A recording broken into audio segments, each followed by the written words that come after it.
Hello, everybody.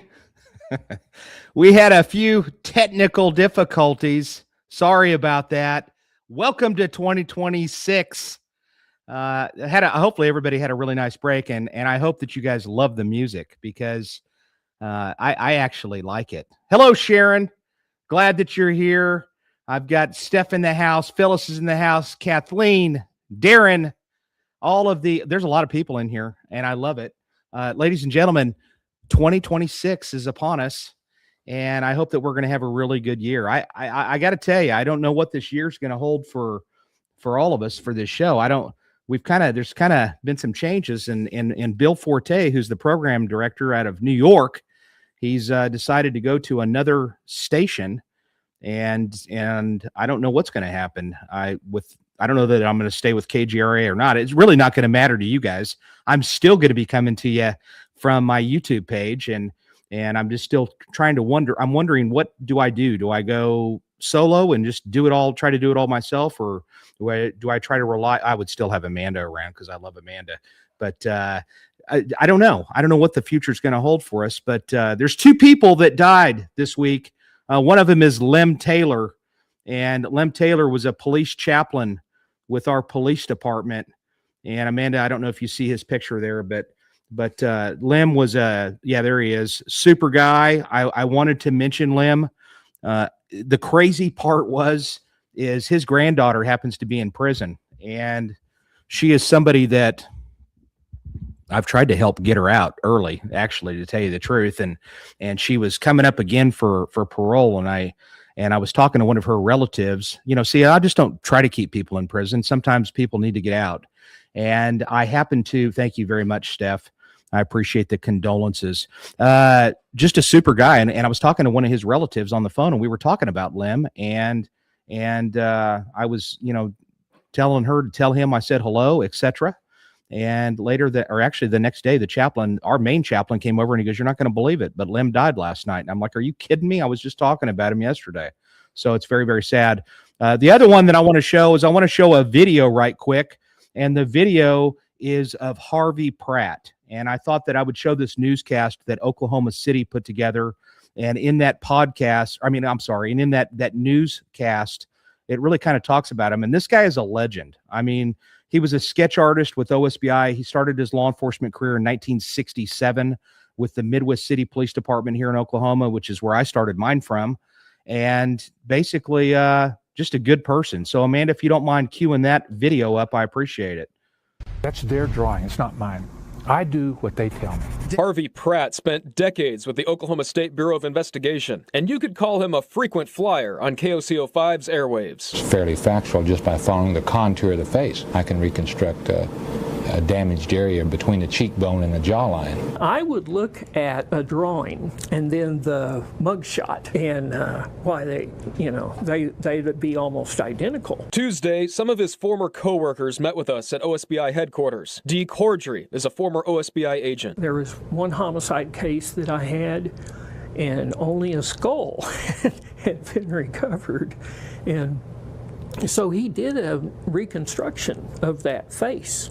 His forensic sketches and artwork received national attention. Here in Oklahoma, he worked on all kinds of huge cases, some of which were the Girl Scout murders of 1977, and criminal investigators from around the country wanted his expertise. His co-workers also mentioned how he worked on the Green River murders in Washington State. And Harvey would tell you that, I've never seen him that mugshot before. He had no prior information or, visual. Harvey had a lot of field experience, many years as an agent before he started doing his forensic artwork. Former OSBI Deputy Director and State Senator Dick Wilkerson told me how he and former Senator Gene Stipe came up with a position for Harvey as a civilian employee after all that field work. Stipe just looks up and he said, well, Senator said, we're in the business of passing the laws. So I just moved that would create a position at the OSBI of a civilian forensic artist. But Senator Wilkerson looked at Harvey as a friend and a fellow military veteran. And he also told me how Harvey was a loyal friend after Wilkerson's wife passed several years ago. He genuinely shared other people's burdens. He told me later, he said, a shiver went through my body. And for the first time since I was in Vietnam, I was scared. And that's who Harvey Pratt really was, a people person, which made him a valuable tool for OSBI. Other co-workers said it was captivating to watch him interview victims. It was a master class in how to show empathy and compassion to someone who had been in some awful things, but yet still be able to draw up just the most minute details about what they would look for as composites, freckles or scars or anything. He taught me better techniques on how to interview victims, and that spread over into offenders. Originally from El Reno, Harvey was a proud Cheyenne and Arapaho tribal member, and after starting his law enforcement career with the Midwest City Police Department, he retired from OSBI with over 50 years of experience. He's also in the Oklahoma Hall of Fame, the state's Law Enforcement Hall of Fame, and the state's Military Hall of Fame. His funeral is scheduled for Thursday, and he was 84 years old. In Oklahoma City, Jason Berger, KOCO 5 News. A real legend, honestly, and I have a couple of stories about him that I don't have time to share on here today, but just a really, just a class act. And actually, when I'd heard of his passing, I was like, man, I should have had him on this show. And I didn't get to that point where I was able to get in touch with him to get him on here. But so we lost two people this week that really, really sad. This week we were going to have a guest. We were going to have Stephen Scarborough, who is a forensic scientist, and he's retired from Las Vegas Metro Police. And he is very, very sick. I mean, all of a sudden, I think it's that darn flu. So I appreciate everybody's patience and you know, I appreciate you guys being here. Nevertheless, I was sitting in my car and I thought, you know what, I'm going to have Danny Couples come on. We'll just talk about whatever. And then it dawned on me. I was like, wait a second, Troy Belt. Troy is going to come on here, and he's somebody that this is going to be one of his, actually the last episode that I did with him. I don't know why this thing is going up the numbers as far as man, it's just, I'm getting a lot of views on his previous one that he had done on here talking about the prison, Kentucky State Penitentiary. And it's not that it wasn't any good. It's just that it hadn't really moved a lot. And then all of a sudden it went crazy.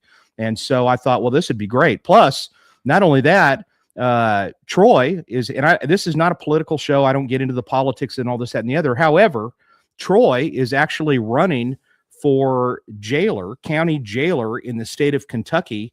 And I thought, well, that's kind of interesting. Let's talk about what in the heck a jailer is.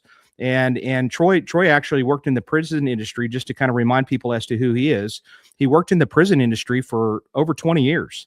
And he worked in the worst prison in the state. I say the worst. I mean, probably and arguably the most dangerous prison in the state of Kentucky, which housed their death row. And he worked there for 20 years. And this place is known as the Castle on the Cumberland, or KSP. And it looks like what a prison really should look like. It looks like a castle from the 1800s, because that's exactly what it was. So let's bring Troy on. Troy, welcome. He has been having technical difficulties here and there, but welcome to the show, buddy. Thank you. I'm very sorry. I'm very sorry as to how your fantasy football basically failed you this year. Sorry about that. But I took the reins from you after I beat you that day and went on. So it is what it is. Yeah, but you choked out in the championship. I did. I know. Yeah. I lost out on the money, but that's okay. Hey, Troy. Now we just kind of remind people about who you are and what you came from, because there's a lot of people in here that probably haven't seen you before. I'm seeing a lot of names that I don't recognize. So that's great. I love it. Troy, you worked at KSP, which is located where and what kind of a prison was that? So in 1998, I started my career at the Kentucky State Penitentiary as a correctional officer.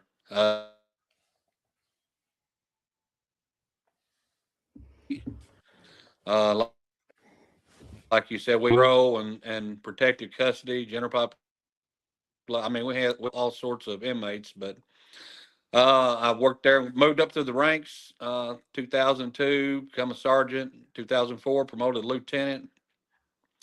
Worked in internal affairs for a couple of years, 2 or 3 years, and moved on to a captain.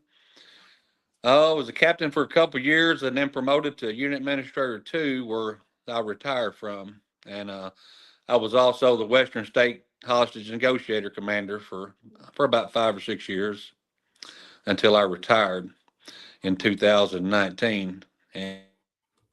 And 2019 worked as a deputy jailer for 3 or 4 years for Trigg County, and then moved on to a security job at a hospital, at Jenny Stewart's Medical Center here in Hopkinsville, Kentucky, where I'm currently working as a security officer. And now I'm campaigning and running for jailer for Trigg County, Kentucky. And I hope there's a lot of Trigg Countyans on here tonight. Well, and the reason why that I brought him on here, and like I said before, I don't get into the politics end of it. But I do know him, and I have talked to him. I'm kind of his unofficial campaign director behind the scenes. And I've told him a lot of things, unsolicited advice. Trust me, all of it has been unsolicited, right, Troy? Hey man, if anybody can put the fire in somebody, you can do it. I appreciate you. I've given him a lot of advice, and honestly, my first question to Troy was, "What is a jailer?" So explain to because this is unique for the Commonwealth of Kentucky. Is that right? Yeah. So a jailer. So we don't have a jail in Trigg County. The jailer. My definition of a jailer is first thing and foremost is protect the citizens of Trigg County. Protect the officers that's taking the inmates, because we transport all the inmates to and from court.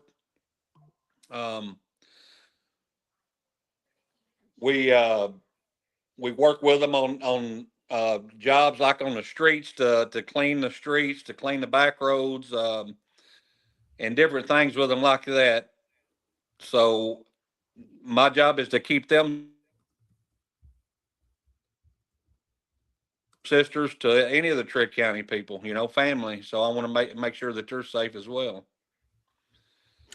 Yeah. So one of the things so a jailer, and you don't have a jail, but you're responsible for the safety. The number one paramount safety is number one for the inmates. Is that correct? Right. That's right. And I'm just curious in reference to, there's another jailer that's been in office, of course, and he's running as well. It's somebody And in the course of this, the jailer works directly with the sheriff's office. Isn't that correct? Sheriff, the police department, or all of the law enforcement? Well, yeah, they work with the jailer works with all the law enforcement. So if there's an arrest made by the sheriff's department, by the police department, by the state police, by the Fish and Wildlife, they will bring them to the Justice Center, which a holding cell, and they'll call us, the deputy jailers, we got 30 minutes to get there to take custody of them and to take them to jail or take them to get a medical clearance or wherever, then they're in our custody. Okay. So what is it that, we've talked about a lot of the different things that you're planning on doing if you were to be elected for this position. And you've been out there hustling, man. You were out there talking to a lot of different groups today, as a matter of fact. And actually we'd planned on doing this down the road, but then I reached out to him and I said, "Hey, Troy, there is no time like the present. Let's just throw you out there. So people can hear you, and you've prepared for this. I don't think that you have any problems. You were a negotiator for a long time with Kentucky State Penitentiary, so you're not going to have any issues with answering questions. So I thought, man, let's just throw you on the spot, and this, I want to talk about what it is that you're planning on doing, or what are some of the things that you would like to do if elected to this position that you feel is kind of stuff that you can improve on. So you're throwing me into the fire. Yeah. Yeah. That's the name of the show. Hey, Listen here, I've been going around talking to a lot of people. I went to the senior citizens center today, and I want them to learn about me. So I talk to them, and I hear their stories, and then I tell them that I want to work for you. Y'all pay the hard earned money, so I want to help you guys out. So let me hear what y'all want. And a lot of people says they want change. They want something new. But is I can bring a lot more stuff to the table. Technology. I can bring a lot of technology to the table that the jailer hasn't had in several years. Um, I can bring integrity and honesty to the table. Transparent. I tell everybody about me. I mean, uh, I want them to know that I'm going to, the vehicles that's used to take these inmates to jail. I want to put a GPS in them vehicles, and I want to put cameras in vehicles. Mm-hmm. That way, they'll feel safer in the vehicles. Yeah. That way, that covers them and us as well. That covers everybody because cameras that's don't right. lie. Yeah, we've talked a lot about this, and you've kind of talked to me about the inadequacies, or at least staying up with technology with that particular agency, and that you wanted to kind of bring in like a computer into the office. Yeah. Things like that for scheduling, et cetera, and making sure that inmates get to the right places and so forth. Isn't that correct? Yeah, and it would help the whole department out. They wouldn't have to. Um, I don't want them depending on me. I want to do my own work. I can do a lot of work on the computer and generate a lot of the paperwork that they need, and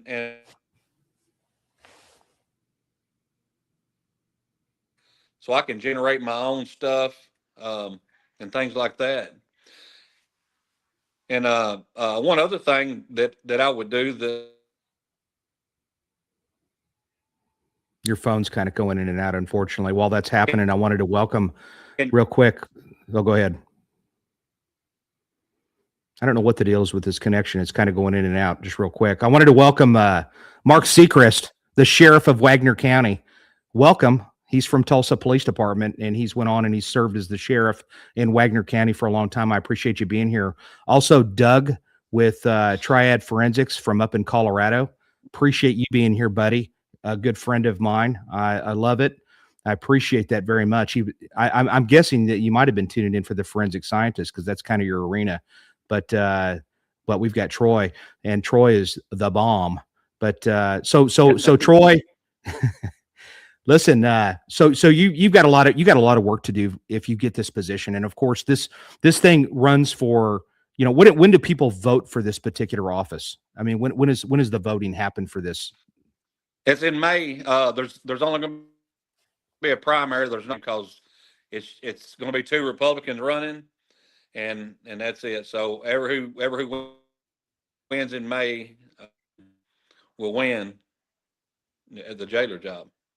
All right. And so what's the do you happen to know the rough population of you live near Cadiz, but do you know the rough population of Trigg County? Trigg County is located in the south part of the state. You guys actually touch Tennessee, am I right?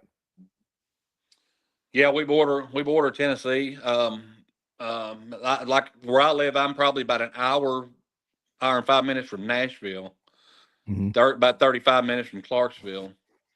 So they're the population, the ones that vote, I think there's around 4 to 4,500 people that vote in Trigg County, from what I've seen on the last election. So that's a lot of people to go see. So that's why I've been trying my best to get out there and see as many people. But my problem is talking. I get to talking to them, and next thing you know, I've been talking to them for 45 minutes, and so. Yeah. My wife's like, you got to cut it. I said, I don't want to cut it short. I want everybody to know who I am and who they're voting for. Yeah, and I agree with that, and that's one of the things that I think that is good, and what Troy brings to the table. Now, Troy, you are not somebody that just all of a sudden said, "Hey, I think a jailer sounds like a cool job." I mean, you worked in prison for 20 years, and in working in prison, you dealt with inmates every day and some of the worst of the worst. Am I correct? That's right. And so what is it? How did that prepare yourself for this position coming up? And maybe, and I'm not saying anything towards the other guys. As a matter of fact, Troy, if that other guy wanted to come on here and he wanted to talk about it, I don't have any issues with that either. I mean, he's certainly welcome to tell me what he would bring to the table. But I think that, what do you think that makes you unique for this position? As far as your experience that kind of separates you from maybe the incumbent that's there? Well, I have a lot more experience in what he's got. I think he's been jailer for like 18 years, but no experience. And I'm, the penitentiary molded me. Every job that I did molded me for this position. And I didn't know 25 years ago that I was going to be running for jailer. When I retired prison, I didn't know I was going to be running for jailer. But when I retired, the first job that I took was a deputy jailer, and I got to doing that, and I was like, man, I can really make a difference in the jailer job. I know I was like a fly on the wall for 4 years.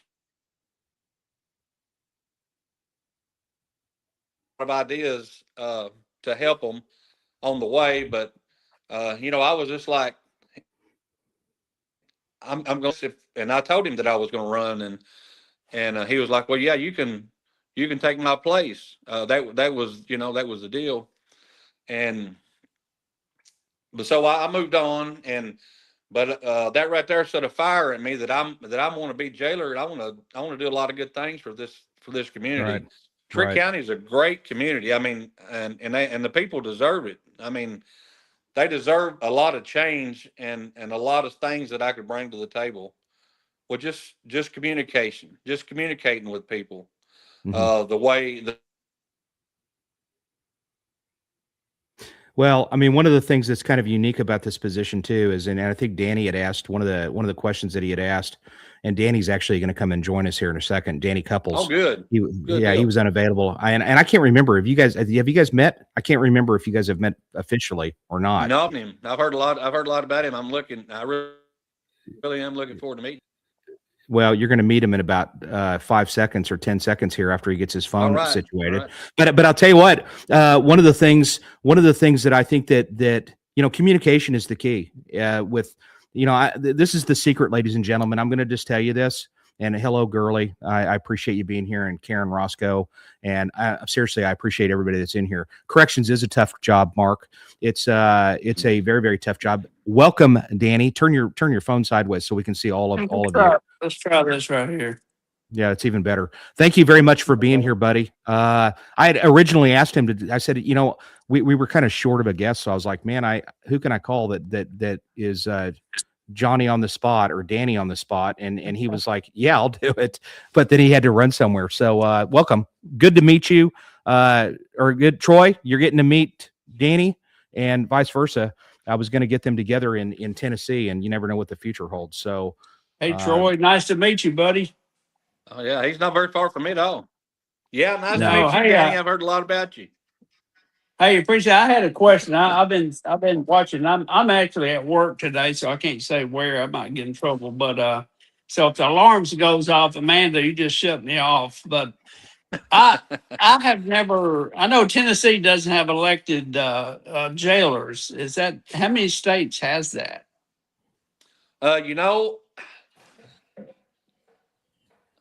I don't know, and there's a lot. There's I know a couple counties that don't even have a jail. See, we don't even have a jail, and our job is as a jailer, Well, one of the reasons that Danny, I brought him on here also brought you on here is because I thought that, you would bring kind of good questions that are, you don't really know them. So, I mean, it'd be kind of good for you to Right. ask him a question or two. And so I don't think that as he's telling me about this jailer position, I'd kind of started researching it.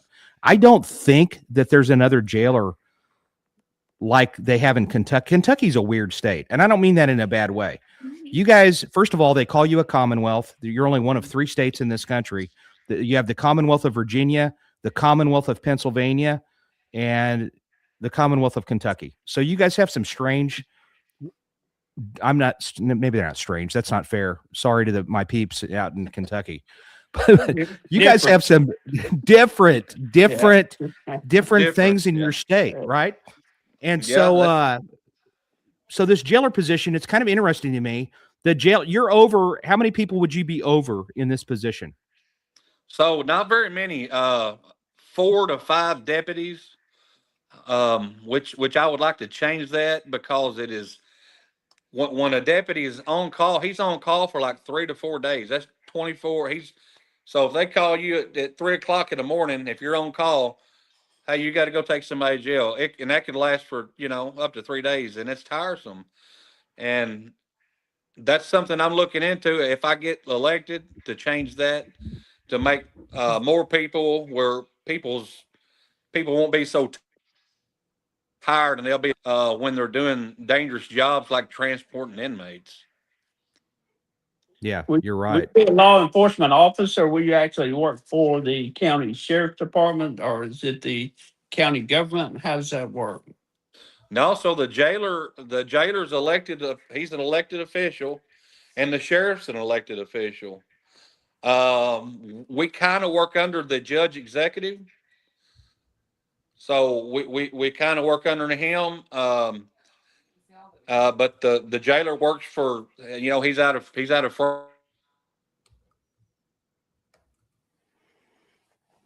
Yeah, I don't know why his phone keeps trigging out on us from Trigg County. Trigg County. Yeah, I don't know. Yeah. So you're wanting to, basically he's wanting what everybody wants. He's wanting to bring in new equipment. He's wanting to, the thing that really kind of I asked him flat out. I said, "What are you wanting to do?" And I wasn't guiding him down this road. I wanted to know what he was going to say.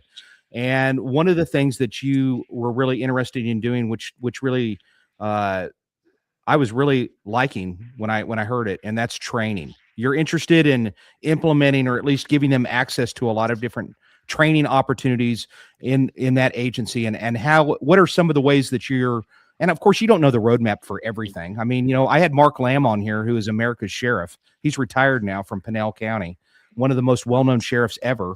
And he didn't know what he was doing when he started that job. So, I mean, you don't know everything about it. There's just no way you're going to.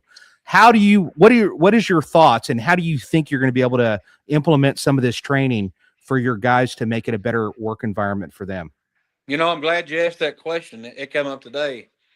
So my relationship with all law enforcement in Trigg County is very good, even those that have retired here in the past year or two. But I've talked to them, and I want the deputies to train with the police at some of their training, with the sheriff and some of their training. So they're going to be trained with the best, because they need to be the best, because transportation is a dangerous job there is. And just like new equipment, tasers, I want to get tasers. I want them highly trained on takedowns. If they're attacked by an inmate, or what to do if they're attacked, what to do if an inmate slips his cuffs and comes at you, or whatever. There's a lot of techniques and training that them guys don't get. Some of them don't get trained to shoot a weapon. So that right there they're gonna have training, every other month, shooting weapons. I've got the surrounding counties that I'm. Two of the guys running are friends of mine that I asked, and they're sheriffs. They're running sheriffs in all the counties around me. So I'm in connection with, I know 4 or 5 counties surrounding me that we can all train together. They might know somebody that's doing a training session, and I can send my guys. And that's what they need. I mean, and then some of them need special training. I could send maybe one or two officers to get special training. Special judo or takedowns or training like that. Yeah. Yeah, Troy, do they, I'm asking because I don't know, do y'all actually work with the penitentiary or just the jails? No, so when we have court, the penitentiary does come there. If they got the inmates at the penitentiary, they'll bring them to court, and so we have to work with them. So that is a good question. Uh, the guys come in, we got to work together on how to get that inmate in and where to take him, and where they're inmates up to the judge calls their name. We got to show them where to go and give them keys and how to go. So it's all teamwork. Yeah, teamwork makes the dream work, and really, that's going to be. I think that just to kind of remind people that's listening here, I'm telling you the secret in law enforcement. It doesn't matter if you're a jailer or if you work for a county sheriff's office or you work for a city police department or you work for the FBI. The number one ability for any of us, and the thing that's going to be key for your success, Troy, and I agree with you, is your ability to communicate with people. And that's what it's about. I mean, being able to be, when you get asked tough questions, to be able to give answers when you can, and to try to strive to be the best. And that's what we talked about. And that's one of the things that you want to do. You want to make it the best of the best. And you're going to be able to, you're going to try to do that. And I'm sure that the budget is not extraordinary. I mean, it's probably a shoestring budget, I would think, but I don't know. So what's that all looking like? I didn't hear what you said then. I said basically what's the yeah what's the budget look like for a position like that? Not necessarily what the salary would be for you, but what is the budget that you would be working with to kind of implement some of these things that you're wanting to do? I don't know exact budget, and I don't even want to guess. If I was to guess, I don't know, maybe 100,000, but he has to have for overtime to pay his employees up to 4 for the year. So I think an employee is like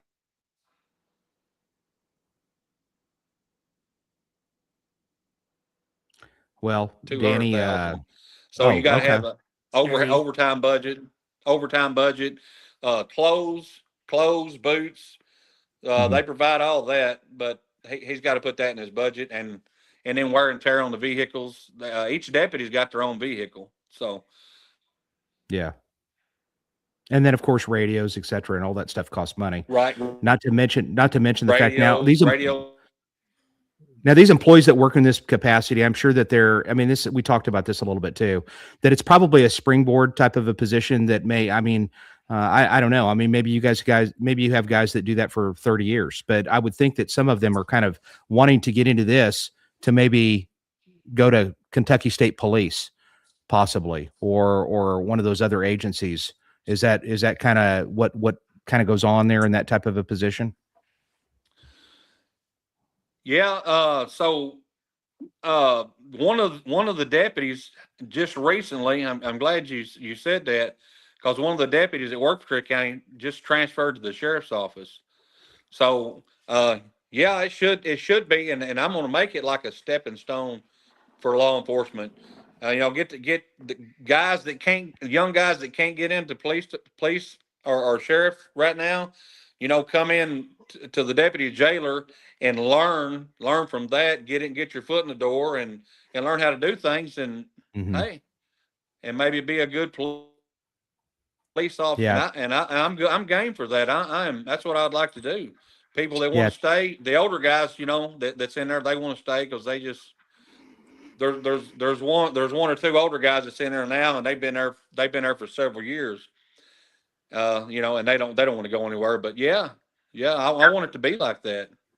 Yeah, Travis had asked if when you said that they were driving their own vehicles, you don't mean that they're driving their own personal vehicles and these prisoners and stuff. No, no, no. They're assigned vehicles. They're assigned. I think we have 2 Explorers, Ford Explorers, and 1 Impala, and they are assigned to each deputies, and of course they get the gas card, and they're responsible for that vehicle. So they have the responsibility and integrity for that vehicle to do whatever they want. Of course they don't want to use it when they're not on the clock, but if they're on the clock and they have to go to the grocery store or things like that, hey, you got to take that vehicle because you might have somebody, what we call a 1015. I think y'all call it too, an arrest. So anytime you have that, I mean, you can go anywhere as you want, but be available and be able to respond within 30 minutes. Yeah. Now, I don't want you to necessarily give your roadmap out to the competition and so forth. I mean, I wouldn't ask your competitor that either, but I'm sure that you have a lot of, you've got a plan. Have you kind of sketched out a plan? Mark Seacrest that's in the audience and so forth. He runs for election. Actually, he's been in there for so long. I don't even know that he has to run really. I don't know that he really has competition, but you have like a roadmap, I'm sure. Have you kind of sketched out your plan as to different phases of your campaign to be able to get the word out, and how has that been received by the public that you've interacted with thus far? That's a very good question. So, well, I'm a very smart guy, Troy, and I'm going to ask. You are. Hey, Danny, you talking about a guy that, man, he puts. I'm talking about on the phone with him for 4 to 5 hours, and he's driving me. Oh, Yeah. I know. He's like a caboose, just pushing me. That's what he does, man. He's good at it. I love him. Well, I love him. I like to have friends in high places. Yeah, I love him. He's he's told you. I'm gonna answer his question, but he's told you I brought him to Kentucky, and he's been here several times after that. Yeah, and that's what I had to do to him. I had to drive him to get him to come to Kentucky. Yeah. Troy's responsible for me visiting Kentucky to teach at least 7 times. So, and I appreciate that very much. So you do, go ahead and answer that question. What is, or I don't even remember what it was, but it was brilliant. Do you remember the question? I do. It's a good question. I'm in a process of visiting people. I want to know their ideas, what they, because they're paying the hard-earned money, for the jailer. So I want to know what their ideas and what I can do for them. But hey, mine is getting in there if I get it, or when I get it. Get in there and get these guys trained up real good, and change a lot of the technology. The jailer's vehicle is an extended cab truck with no cage in it. That's the first thing I'm going to do is put a cage in that truck, because hey, I'm working with my guys. Teamwork's dreamwork, like we was talking about, and I'm going to have inmates in my vehicle, and that'll help out. That'll help out the gas bill instead of driving a truck with the van, and we need 3 or 4 extra people to get to court. And we got to go all the way back. Why not me put a cage in the truck and get them 4 extra inmates, and work with the guys? Yeah, I agree with that. I think that, go ahead. I was going to ask, how dangerous is that job, Troy? Have you ever had incidents of where someone tried to escape? Anything like that happened in the past? Yes, and when I was deputy, there was a guy that tried to jump out of the van. See, when they're in the van, they're just seatbelt, but the door, if that door is not double locked where you can't open it from the inside, there's a little button that you can push down inside the door.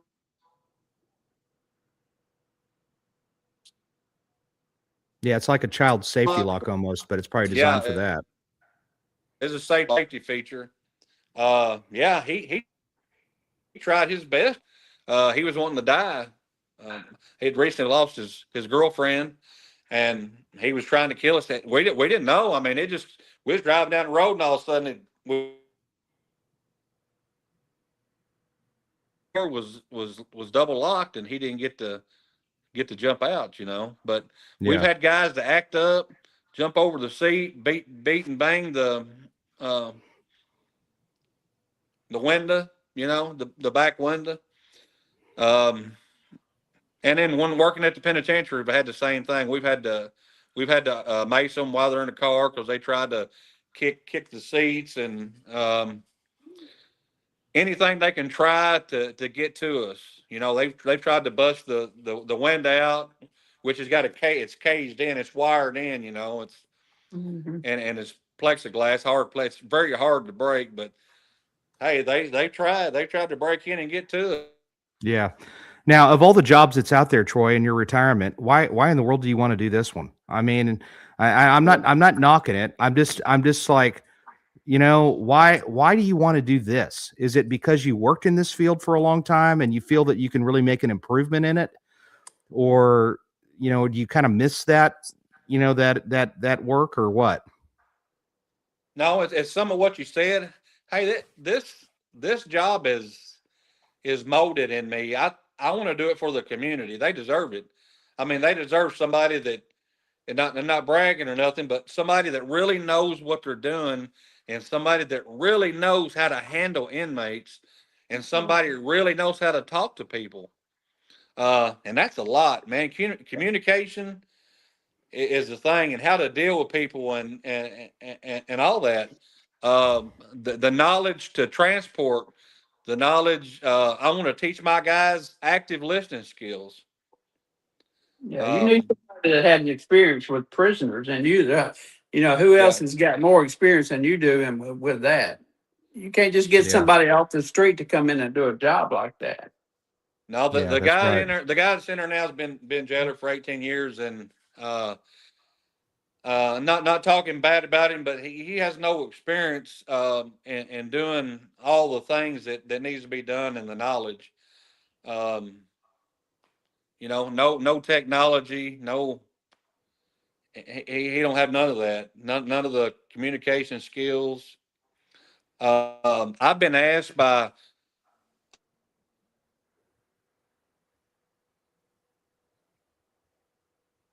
a lot of the people here in this county, I'll say higher ups.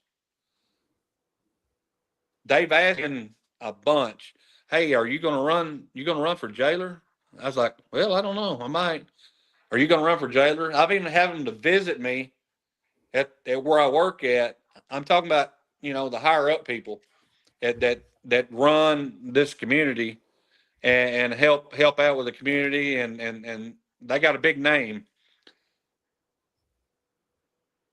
Well, sounds like they're going after the right guy. Yeah, and I say, yeah, and they say, good. It's time. I'm here. I've heard this time for a change, and we need somebody good, and we're ready. We've been waiting on you. Yeah, that's great. So let's fast forward this, and let's just say that you get the position. What are the first 3 things that you plan on doing when you get into that office? What would you do? What's like a short list of 3 things that you could probably get accomplished that you really wanted to tackle? Well, the first thing I'm going to do is put a cage in that vehicle so I can help my staff out. That's the very first thing I'm going to do in that truck is get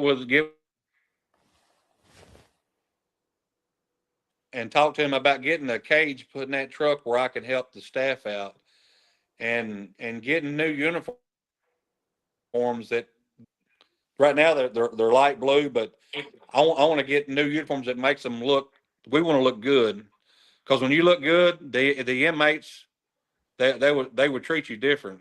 If you look like you know what you're doing and professional, they're not going to try little things on you, because they know that, hey, this guy he knows what he's doing, and that's what they look at. When they look at a slouch, they know they can get over on them. Yeah, that brings up a good point. I'm not saying that they look like slouches, but they don't look like what I want. Yeah. They did studies. They did a study with inmates that are cop killers and people that have tried cops or probably killed deputies, et cetera, deputies, cops. And that was the number one reason that they went ahead and tried to do what they did, is because their uniform was disheveled, it wasn't clean, or, they didn't look fit, et cetera, et cetera. And so I agree with that. I think that's a really good start, and to change things up a little bit. And that's something that you probably could do. Now, that's two things. Is there another thing? Yeah, I want to meet with all the law enforcement in the town, in the city. I want to meet with the police department. I want to meet with the sheriff's department. And I want to ask them, what can we do to help y'all? So that's going to bring unity in with us. I want to let them know that hey, we got your back and we're here. What more? Yeah. And fix the connection. And then I'm going to the dispatch. That's our communication. I'm going to dispatch saying, hey, what can we do to make your job easier, to help you out? So them are the first things I'm going to do. Yeah, and I think that's a great plan, Troy. I think that's a great start. And just from being on the planet for a long time, I think one of the things that I would do, I'm probably going to run for office of some sort one day. I have this desire to do it. And if I was running for this position, one of the things, we've talked a lot about this, and one of the things that I would do, I think one of the things that's vitally important is setting the expectations for your people. And I'm sure that's going to be with probably shoring up your policies and procedures, and just the simple things is telling people, hey, this is, one of the best things that they did on this department when I first got on. And I remember when I first got on, I don't know that they even do it now. I've been off the streets for a long time, but they used to give you like squad expectations of what this is what we want you to do. And we expect this out of you. And that's just the rules. And I don't know if that's kind of fallen off a little bit, but I'm sure that's something that you probably plan on incorporating somewhat. I would agree. I mean, I would think you would, right? Yeah, I mean, absolutely. And evaluation process. This job title has no evaluation process, and that will be implemented. And they'll get evaluated at the end of the year on their job performance.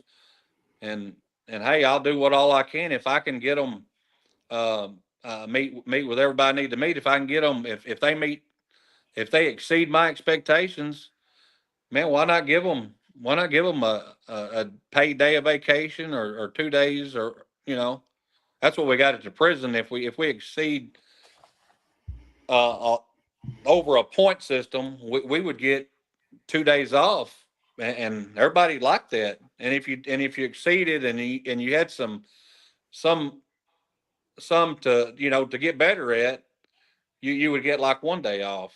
And if you just met all expectations, you would just you wouldn't get none. But evaluation process, absolutely. And you know what, an interview panel. This job here is just, the jailer just talks to you and say, well, I like you or I don't like you, and give you the job. I'm going to do a background check, run the NCIC through dispatch and make sure that, this guy ain't got nothing in his background, and have an interview team. Not just, I want to have maybe 2 more people they might see something in somebody that I don't, and we can talk about it. Now, we might miss out on somebody good because, I'm not looking, I'm not, seeing what I need to be seeing, and somebody else might see something I missed. Yeah. Travis, so, I'm going to implement that as well. Do y'all have annual training, or do they have to be a certain training level to enter into that field? They're supposed to. They're to 14 hours a year, and that's unacceptable. Sometimes should it fall under post training, or is that just under law enforcement? I think that's just under law enforcement, because there's sometimes where I was there and didn't even receive firearm training. Well, it sounds like you got a lot of work to cut out for you, but definitely, I think that you're gonna. I don't. I've known Troy for almost 10 years, right? I've known you for close to a decade, Troy. Yeah. And I certainly wouldn't. I wouldn't be telling people about it. And I know that there's a lot of people in Kentucky who are going to be watching this. There's no doubt about it. I know a ton of people in the world of corrections in the state of Kentucky, and I know like maybe 2 people in Oklahoma. I know over 100 in Kentucky, from wardens all the way down. And I will say this, that Troy, I was impressed with the day I met him. I have no doubt that he would do an amazing job. I don't think that he would waste the citizens' time in Trigg County. And I've been to Trigg. I've spoke there, and I was incredibly impressed with the people that live there. And I think that I definitely think that he's worthy of a look. And for that to happen, if you live in that area, I'm just kind of putting out a 2 cents worth for Troy here. If you live in that area, the biggest thing that I've told him, and he knows this, but people that are listening to this, you got to get up and you got to vote. Yeah. You have got to go vote. If you don't want to vote for nobody else because you don't like who's running, that's okay. You don't have to, but you got to get up to vote for that candidate that you want for that position. And this is something that he truly wants. And I genuinely, I wouldn't even have you on here, Troy, if I had any doubt in my mind. I think you would do a good job. And that's one of the reasons that I think that there's probably not a lot of other candidates that are, you've got the incumbent and then they've got you, and you're of the age too, that you've got a lot of years. I think when I asked you this, I said, how long did you plan on doing this? What was your response? I'd like to 20 to 25 years. Yeah. So you're not interested in doing this just for a term. I've got another life to if God's willing, That's and hey, my health holds up, I can work up to 70 years. I'm game for it. I'm ready to do it for this community. And another thing else I want to say is the people that live around in my neighborhood, man, there is some people that really has helped me through this, and I want to give them a shout out. There's a lady that made my hats, and Danny, I know you don't live in Trigg County, but No, I'm close, buddy, I know a lot of people up there. Yeah, so I've got a hat for you. They're good hats too, but she made these hats, and man, they're really good hats. She helped me out a whole lot, and I got other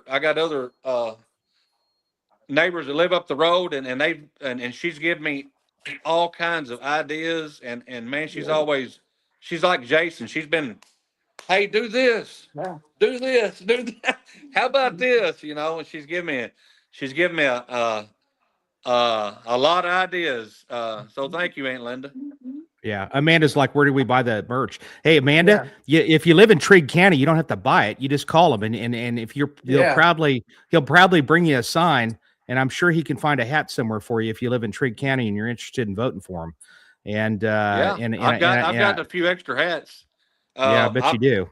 I've got and I can get more, but I plan on having a meet and greet. Hopefully that you'll be able to come, and maybe Danny can come. Yeah, and I'm planning on feeding people and getting to meet people, and that's what it's about. And getting up there talking and answering questions, any questions that they got. I'm ready. I'll stay there till midnight or later if they want. There's not going to be no end of time. There's when everybody's ready to go, we can go.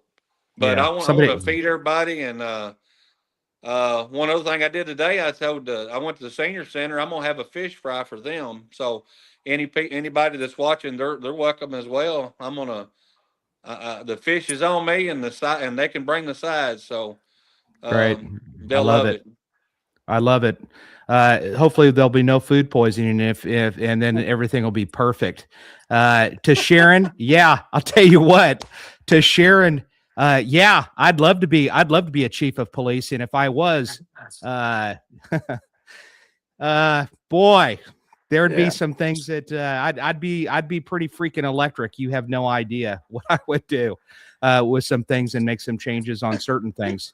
Yeah. No idea. So, but anyway, nevertheless, I think this is great, Troy. I think that you, I love it, and I love being your non-solicited contributor and advisor in your campaign. So I appreciate that. I'm really hoping for good things. So any last thoughts that you want to bring to the table? And well, I am curious about this. Has there been any disappointments on your campaign trail? Anything that have kind of jumped out to you that you're like, man, I had no idea it was going to be like this. This is kind of a drag. Yeah, I mean, it's like 99.9% positivity.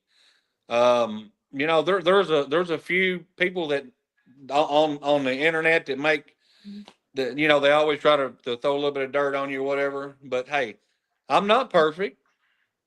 The only perfect person in this world was Jesus Christ. Right. So yeah, I'm not perfect, and I've made mistakes, but hey, I learned from them. I learned from them, and I don't make the same mistake twice. And hey, I want to mention something too. You did a radio interview with Alan, and what's that station? And if somebody wanted to kind of learn, you have a Facebook page. Let's mention what that Facebook page is, so people can go and follow you there on that, where you put up information about your campaign, right? That's right. What is that And page? That is the page is Vote Troy Belt Jailer, and Troy Belt, and yeah, just get on there, and I'll add you on. I'm adding on many people as I can, because I want to get the word out what I'm doing, and I'm just now really starting to get in the groove of it, of everything, and going and visiting a lot of people, and so I'm still going to be doing that. I'm going to try to go to many places as I can, and have as many. I want to have something every month, whether it's a rally or whatever it is. I want to have it, and meet up with people, and just talk. Because people's curious. Some people can't put a face with my name. I visited some people, and it's like, yeah, I know who you are now. I just couldn't put a face to it. But I've met some people, and they're like, man, where you been? And I was like, do I know you? And they're like, no, but we've been waiting on you. We've been waiting a long time on you. So the community has been waiting for a change for a long time, and there's a lot of people that switch their. And you know, I'm not a political person. I'm usually for the best man for the job. But in this community, a lot of them has went and switched to Republicans, so they can make they can be seen in this election. They want to have a voice in this election. So there's a lot of them, and they've told me about it. They said, we went and changed. We want to have a voice. So I've got a good vibe and a good feeling, and I learned a long time ago from a good leader that's been on this show as well. Don't count my chickens to the hatch. So I learned from that, and I'm not gonna, say I know I'm gonna get this job, and I'm ready for it. Hey, I'm not. But if it's meant to be, if it is meant to be, then I'll be jailer of Trigg County, and I will love it. That's right. Hey, I told you that as well. And actually, that person that you're talking about that's well respected, are you allowed to say his name? Because I know who you're talking about. Would you rather not? I thought it was Sheriff Lamb, but I guess it was somebody else. No. Yeah. Are you allowed to? Are you allowed to say his name? Go ahead. Yeah, Phil Parker told me that years ago. He said, "Don't count your chickens to the hatch." And yeah, Phil Parker's a very well respected warden, and he is. Not just in the state of Kentucky, but throughout the country. And so, an author, and he's it's an excellent episode. So thanks for bringing that up. He's writing other books too, and I didn't even tell him I was going to be on here or not. I just told a few people, but maybe I'll share it on my Facebook and everybody can watch it. I'm going to try to get about 50,000 views for you, Jason. So yeah, that's what I'm looking for. As a matter of fact, I want to thank all the people that I made it to my goal of 3,000 subscribers to my YouTube page, Detective Jason White. You got to hit like and subscribe. Right, Amanda? Like and subscribe to the page, please. I've been telling all my people to do that too. Hey, real quick. Some of them are doing it. Yeah, that's right. Like and subscribe. There it is. Go ahead. A lot of people, some people that's watching, that's on here for me, can you tell them about who Danny Couples is and a little bit, maybe just a minute or two of what he's done and what? Yeah, Danny, why don't you tell us? Yeah, go ahead, Danny. Tell us. Well, quick. I know we're about to run out of time, but I'm a critical care paramedic. I've been in first responder for almost 40 years. I've been in forensic investigation since the early 2000s. And that's kind of where Jason and I met, was in crime scene training up in New York. I teach infant death investigation classes for a university here. But mainly my number one job has been a critical care paramedic. I work on a cold case unit in the county that I live in. And I love being a part of that. I've been on it for 2 years now. And we've made a lot of progress on some cases that we're working on. Yeah, and I think that's exciting. And cold case, that doesn't pay you anything, does it? Or is that just kind of a volunteer deal? It's volunteer. We have some retired detectives that's come in, and we were handpicked. We've got a group of about 5. 2 to 3 full-time officers, and then the rest are either retired or was handpicked to come in to be a part of the team. Yeah, and you're also a part of a light bulb company. Tell them just briefly about that. We have a light bulb that we've been a part of it's been going about 5 years now. It's a light bulb that goes on your house that during an emergency, you can flip a switch, hit a button, use your app, and it turns that light into a beacon for first responders. Any first responder will tell you that one of the most difficult things is to find a residence under an emergency situation, under any situation. But this light actually helps us find the person that we're going after or going to. The locator 911. And who's your partner in that venture? Is Jonathan Harrison. He actually lives in just outside of Tulsa. He retired from here and moved there. He's been up there now almost 10 years, I think. But he's actually the inventor, lives near Tulsa. So there's the website for it, ladies and gentlemen. It's the locator911.com. You can actually purchase those bulbs, and it's for a good, it could be life-changing and life-saving, honestly. That actually could be a slogan for your bulb. I'll be getting me one. You should. You should. Yeah, Danny. Yeah. There you go. We'll get you. I would get a cup from Jason, but I think he's out. Yeah, I wasn't. How far are you from me? Probably an hour and a half, maybe. Yeah, we're definitely going to meet up. Yeah. Yeah, we will for sure, no doubt. And I'll meet with you guys both as well. Anything else that you want to leave with final thoughts, Troy? That you want to leave the listeners with, that especially those that are in Trigg County, that may be just going, maybe I like Troy and maybe he deserves my vote. What else would you like to share, if anything? Where can they go to learn a lot more about you? Other than the website, is there anywhere else? Or no, I've got like my Facebook page, but I'm going to be putting like where I'm going to have my meet and greets at, and questionnaires, and they can ask me anything on the Facebook, and I'll try my best to answer all questions. But hey, if you want somebody that's proactive and somebody that wants to get in there and get their hands dirty and treat people with respect and do whatever, I want to expand the role. I want to rewrite the definition of jailer. I'm going to redo all of that. And I just want to be somebody that they can say, hey, that's my jailer. And yeah, and they're proud to have you working for them, and that's what you're looking for, right? And they're proud. I just happened to see a name of somebody in here that I gotta give her a shout out, and it's Dreama. And I gotta mention Dreama. She lives on the Navajo reservation in western New Mexico, And if you've ever seen Breaking Bad, where Mr. White's out there basically cooking up meth on the res, that's where she lives. Wow. And she makes jewelry out there. And Dreama, it's good that you're here. I appreciate you being here. You're a friend of mine. I know a lot of people. Hey, And Dreama. Dreama's a sweetie. So, unfortunately, I came to meet her because her son was tragically killed in Albuquerque, and she stopped by to see us. But she's got a connection to Oklahoma. And thank you for being here, Dreama. When I saw your name, it just kind of brought a smile to my face. So I wanted to mention you. Thank you for being here. And if you're driving through Trigg County, drop your vote for Troy. Hey, one other thing, Jason, is I want to thank all my kids.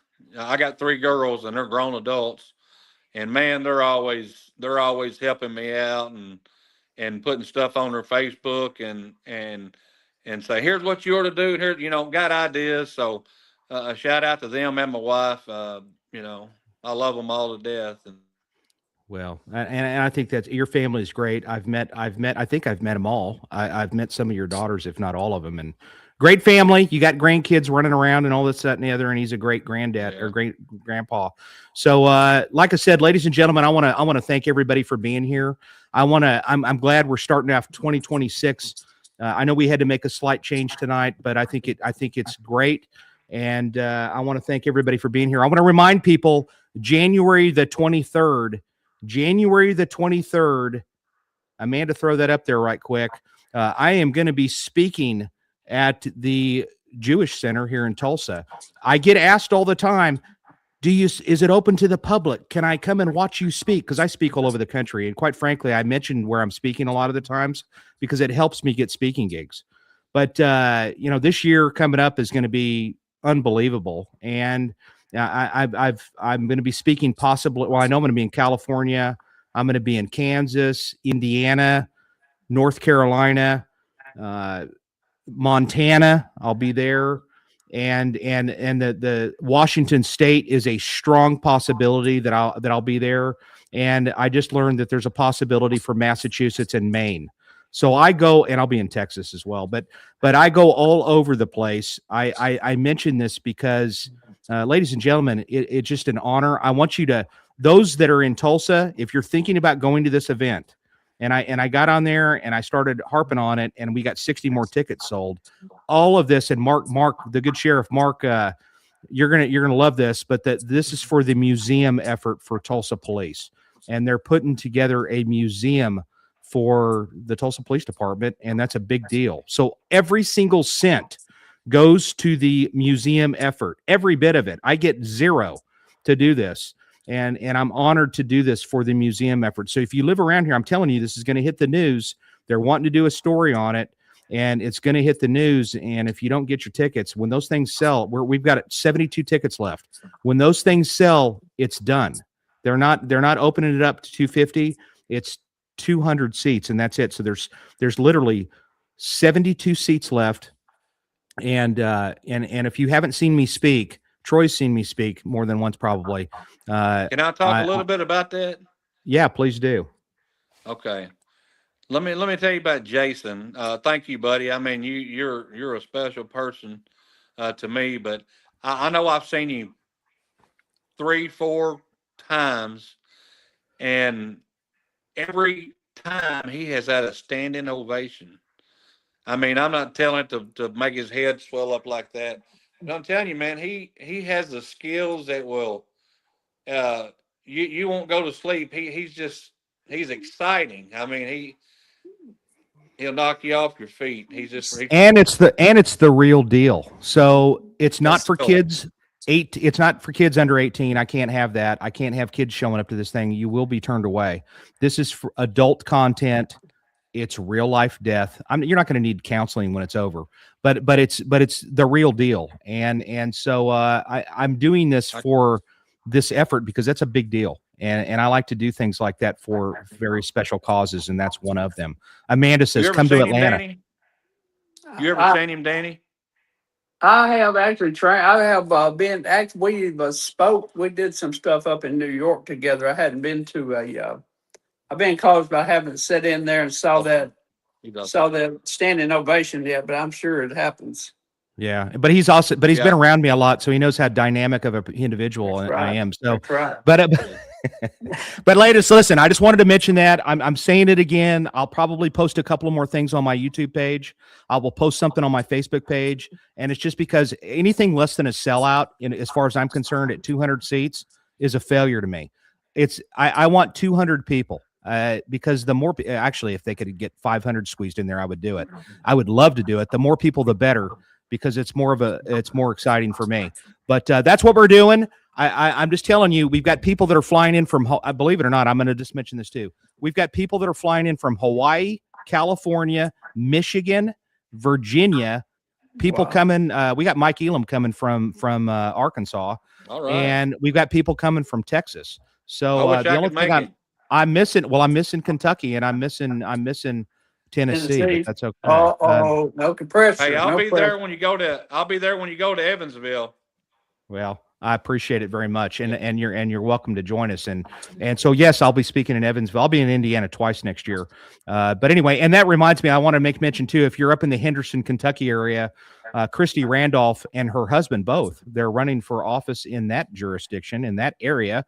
And so, consider dropping them a vote. And I recommend them too. They're good people. Ladies and gentlemen, I want to thank you all for being here. This means a lot to me. I know that there's some more things that I probably are going to regret not mentioning. I just can't remember it off the top of my head. Thank you all for being here. I really do appreciate it. I remember to like and subscribe. Please do. I've got 78 other incredible episodes, everything from Larry Wilcox from Chips to Steve-O from Jackass. And there's a motherload of incredible, I mean, really incredible people up and down, from the lead detective from the Night Stalker to Jeffrey Dahmer case and many other things. Plus, you can watch both of these guys on previous episodes as well. And that's all I can really think of. There's probably more that I want to talk about, but I'll spare you. Next week, we are going to have one of the Watertown police officers that was involved in the Boston bombing investigation. This guy is on another level. Okay. This guy's epic. And he's coming on here, and I'm excited to he's another one of my friends from across this country. And he actually mentioned coming on here to me. So I was like, hey, heck yeah, you don't have to twist my arm. He's going to be great. He was involved in, Troy Belt for jailer. Yes, sir. Absolutely. And he's one of the people that basically was dealing with one of the Boston bombers in the boat that was inside of that, behind that house, that he was able to be a part of that. It's an epic story, and he's an epic person. We've got some exceptional guests coming on in this show in the next couple of months. We're going to reschedule Steve. Steve's going to probably come on down the line. I'm hoping for maybe February the 20th. And that's all I can. I want to recommend this to people too. Just one last thing before I jump off of here. If you think, I want to know about what you think of the song. Of course, I think the song's rocking. I love it. Some people are like, it's too much. Well, you know what? I liked it. I love it. And it makes me, it made my heart warm up when I heard it. I love it. Once again, if you're wondering why the song got changed, that's because the other song people, they got fired. They're out the door, man. They copyrighted me so they can kiss off. They're done. I'm never going to They got thrown into the fire. Yeah, that's right. Yeah, we burned them. So, but anyway, I appreciate everybody. Thanks, Amanda, for being here. Thank you, and Karen and everybody. Travis, thanks for being here from the Muskogee Police Department. I appreciate that as well. It's either Muskogee PD or county. I didn't clarify that, but if he's from the PD, man, we need to get together and do some training down there or something. That'd be fun. But anyway, I'll leave it at that. Next week, Friday, there was one of the other people said, I think it was Rita. I finally got to watch a live one. Well, you know what? I do most Fridays. That's the one thing that might change if I end up leaving from this network. One of the things that was posed to me, they said, hey, how about Saturday? And I'm like, how about no? And well, how about doing Friday? And I'm like, how about no? Tina, also known as Mrs. White, hates Friday nights. Okay. So, I said, how about something like during the week, like maybe a Wednesday? So might change as far as that's concerned, but we'll see what the future holds. And until next week, I just want to tell everybody, have a safe week. Thank you, everybody. Feel free to leave messages on my Detective White Facebook page. And one last thing, throw up those QR codes real quick. Throw up the QR codes. I don't know what you got going on there, Danny. What's that shirt about? That's a Barney card. I don't know if you can see it. Okay, cool. From North Carolina, right? From Tennessee. actually, I love it. From Leapers Fork, Tennessee. That Barney car is running radar every day out here. Where Okay, can I that's get cool. a shirt like that? Leapers Fork, Tennessee. All right. Well, Hey, Jason, share my information to Danny, please. I'll do it, and I'll give him your personal numbers, and have him Yes. call. You can call him. Yeah, and so there's my TikTok and Instagram. Feel free to follow me on that. And I do put different content, and I need to get on there on that TikTok thing. Troy, I'm going to get off here. I promise everybody. Troy, I'm going to get on that TikTok more this because you're the. episode's going viral, Jason. Well, I'll tell you what. It Let's push is. for it. I'm all about You're it. going to be And, calling and saying, "Hey, what's going on, man? There's thousands of people viewing it." Okay, it's going to happen. Yeah.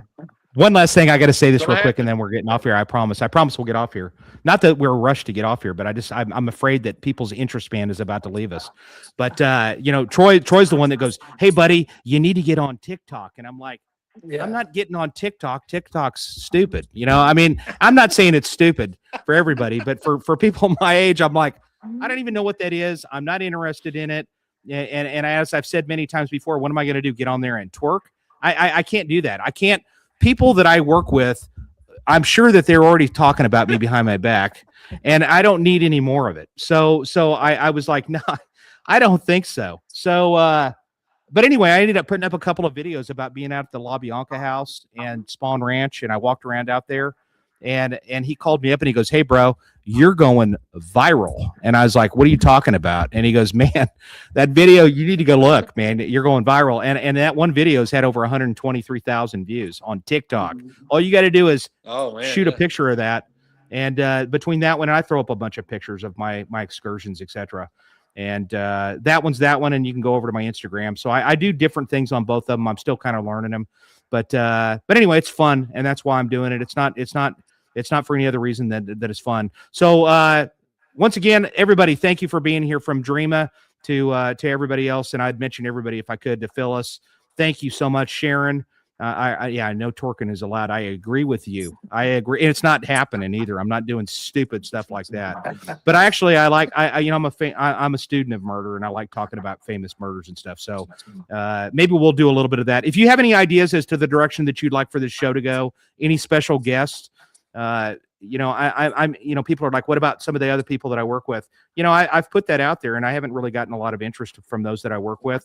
I will tell you, they work around me. I don't think they're really interested in hanging out any additional time with me. I will tell you this, I'm kind of more interested in thinking bigger. You know what I mean? I want to go outside of here. I have to be fascinated with them, and I have to be really, I want to go outside of Tulsa. I don't want to go here. I will say this, I did watch North Charleston, South Carolina. I'm going to give them some props. I thought the episode was pretty good, and they did a good job on the first 48 on their intro episode, and it was a 2-hour.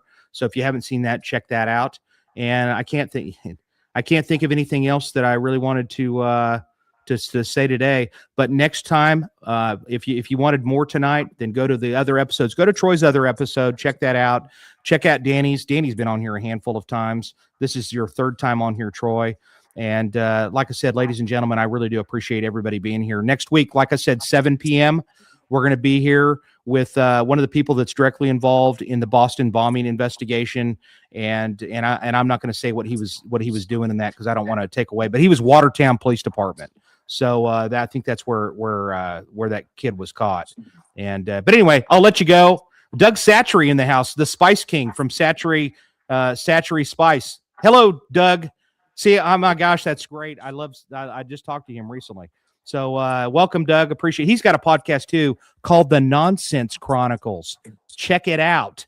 And it's really good, actually. He's got a really good podcast. And I've got 2 podcasts with him that you should check those out too, where I talk a lot about the behind the stuff of the first 48. And we also did another one about cold cases. So check it out. Ladies and gentlemen, I won't keep you any longer. Let's see you next week. I'd love to see you. Thank you all for being here. And until then, take us out, Amanda.